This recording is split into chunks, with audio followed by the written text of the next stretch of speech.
Hello বন্ধুরা।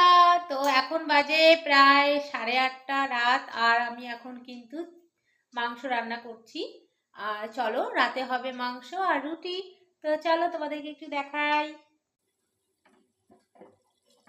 তো দেখো, এই দেখো চিকেন। তার সাথে কি দিয়েছি জানো? ক্যাপসিকাম। ক্যাপসিকামটাকে একটু বড় বড় করে কেটে দিয়েছি, কারণ আমার বর খুব ভালোবাসে ক্যাপসিকাম খেতে। আর এই দেখো লেগ পিস, দুটো লেগ পিস। তো এখনো অনেকটা বাকি চিকেনটা হতে।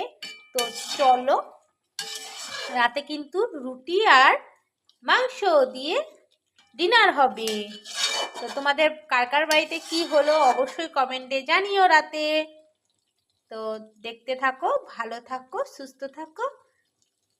Tata, good night.